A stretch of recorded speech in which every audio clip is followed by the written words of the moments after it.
Where are we going? Letter 4. Via. Man. Perfecto. Adverb. Indeed. Heroicus. Adjective. An heroic man. Connumerandus. That's that. Gerund. Sorry. He must be counted. Must be numerated. With those in character. In genus. With that characteristic of heroic natures. In his claritude or his famousness of things, or his brilliance or whatever. He is conspicuous. He can be seen with majesty coelita, which means inborn. Co usually means together, but alita means nourished, so together it means inborn. For cum, for when sint. I'm guessing that's since there because of the cum, which can be since or when. As the sapientes, as the wise people define it, definiunt it. Quator, there are 4 praecupui, special virtues. Temperamentia, temperance, prudentia, type of wisdom, justitia, good sense of justice, fortitudo, a bit of bravery, and anteceding these, going before them, also is extrinsecus, another adverb meaning on outwardly. There are others. The scientia, the knowledge of military matters. Auctoritas, someone's authority, I guess you can see it in the outlining features. Felicitas, it's good luck, it's not really up to a person. And liberalitas, which is generosity. So all these, and them singularly as well, he cultivated these with an intense studium or zeal or desire. 2. And primum, take that as especially or first of all, ita thus inituit. Looks like he was outshining or more conspicuous, if you want to put it, we saw conspicuous earlier. His inviolate chastity, and post the amissum conjugum, and after he's lost his spouse, nihil unquem, never ever did he agitate or think about venereum. That's where you get venereal diseases, etc. It comes from Venus, the goddess of love, so he never thought about love or something after he lost his wife. Advertans iliud, so he noticed this, literally means he turned to this, which is a pud Plato. Pud means in the literature of, or books written by Plato, what is legator, what you read. Sophocleum, someone's name. Sophocles, the tragedarian scriptor, he's a writer of tragedies. In the grand avum age, in an old age, Sophocleum was interrogatum, he was asked, equid, what, or what at all, ad hoc still, so if at all he mixed with women. So, are you chasing after women or something like that? Which he negantem, he denied, and he adjeceted this, and he added this. Quod, that he rejoiced, he gauderated, that the love of all these things, or love of these types of things, he effugicied, he fled them, as if it was a certain rabosium, where you get rabies and madness from. It's a madness and a crudellum dominum. So he fled it as if it was a mad and cruel master, dominium. 3. Item. Likewise, as this propositum, there's usually a purpose or an aim, he confirmed this validus, more stronger, so this ideal, he made stronger. Often, saepi, the dictum, the words of the lyric Bacchylides, he would recall about, he would reheat them, think them over again, or again we just have colo and re is the same thing in English, just means again. So he'd think about these again, when he would leg about them, when he was reading them, Jucundi, he thought it was pleasant. Id ad serentem quod egregius pictor. So as a famous pictor or painter, he would ad serene specie speciosus voltum effinget. So a good painter would effinget. He would bring about, take there's a serene appearance of a face when he's painting. Thus pudicia, chastity, exornates a consurging life. So if you've got a life which is rising up into Celsius, into high things, chastity is a good ornation for that, just as like when a painter makes a good face. Okay, so I think ad serentem comes from ad sero. So when he was reading this book, it was asserting that a famous painter would make a pretty face. So ad sero, I've made the Daily Dictionary. Ad certus, allege or assert, claim, etc. Ad sero, transitive of the third conjugation.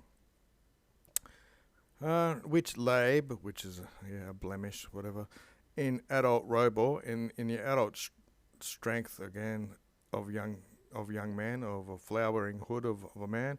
So this blemish on when an adult, when you're flowering, he avoided it thus cautiously, so that ne quidem, not even tenos, as much as far as, which takes a ablative singular or genitive plurals, so not even as much as a suspicion of any libidinous, of any lustfulness, even was he inquisitor, was he accused of by his citorius vitae ministers. These are the very close ministers of his life, or group of friends or attendants, as saepi contigit, as often happens. Hoc autem, however or moreover, this genus, this type of temperament or self-control, crescebated, was growing in Maius even more, Juvente being helped, I think these might be ablative, helped by his parsimony, Eutabar is probably taking the ablative, of food and sleep. So he was parsimonious, or didn't really have a lot of food and sleep. So I like my sleep personally.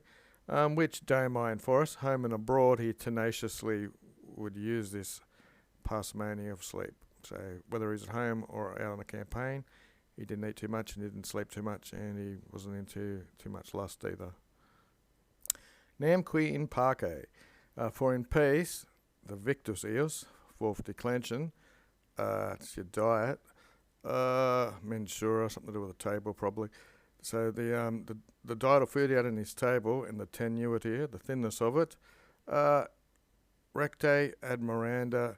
This was admired by those people who were noticing. That's the present participle of people who are knowing things. So they've noticed that rightly he's had a thin amount of food in his diet, and it was admired. As if mox soon he would reversuri, he would return to his pallium, to his philosopher's cloak.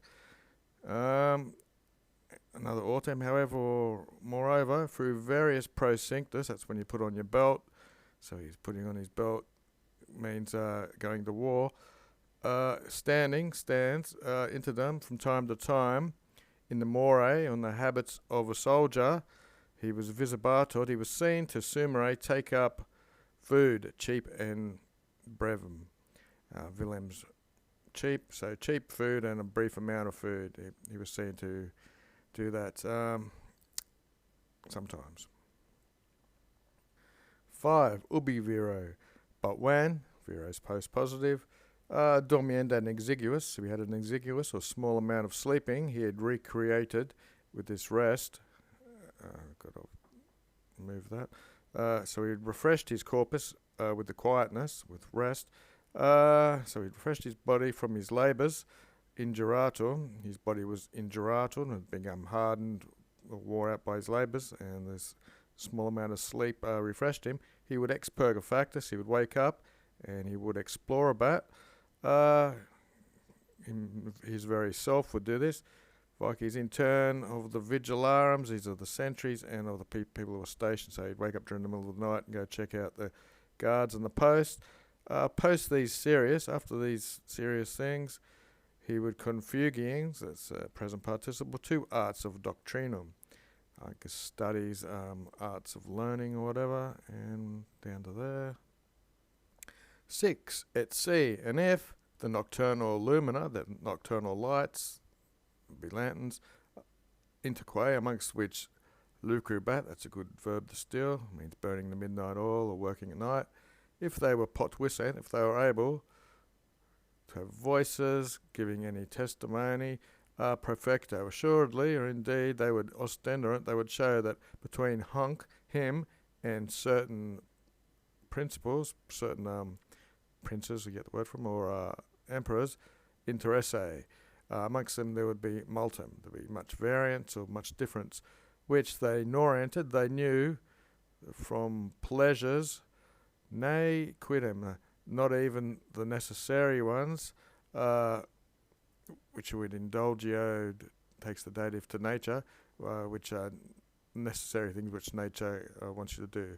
So you didn't go too much into these sort of pleasures at all. 7, dein, that's dein, the adverb. Then, that's a plural or genitive, of him. Then there were plurima, very many indications of his wisdom, prudentia, fure means furent, from which sufficient to explicar porca, to just unroll a few of them. Porca's a few. Nearly done. Amate re scientissimus. So he was very scientimist. He was very knowledgeable of armata matters, military matters, and of toga matters, so war and peace, military and state functions, with civilities ad motum. So fully he was studious of, so much so, tantum quantum, we have correlatives, that he was arrogant himself only as much as he was batting, thinking himself to distance himself from contempt and insolence. So he basically had a lot of civil natures, but he would be arrogant enough to stop any contempt and insolence.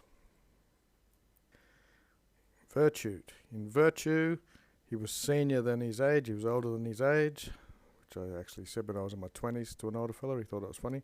He was studiosus, very desiring of all cognitions, of all inquiries or whatever, and aliquotent, sometimes he was an indeclinable judge, an unflexing, unbending judge.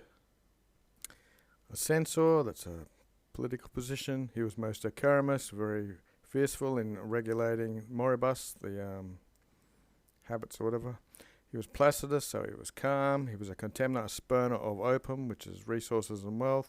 He was despising all things mortalia, all things mortal. Postremo, another adverb. Finally, in short, he was predicating this. He was predicting or declaring this, that it was turp, it was foul to be sapientia, to be wise, considering when he had a soul, or since he had a soul, to take laudes, to take laudations or honours from his body. Okay, so he's more spiritual or whatever.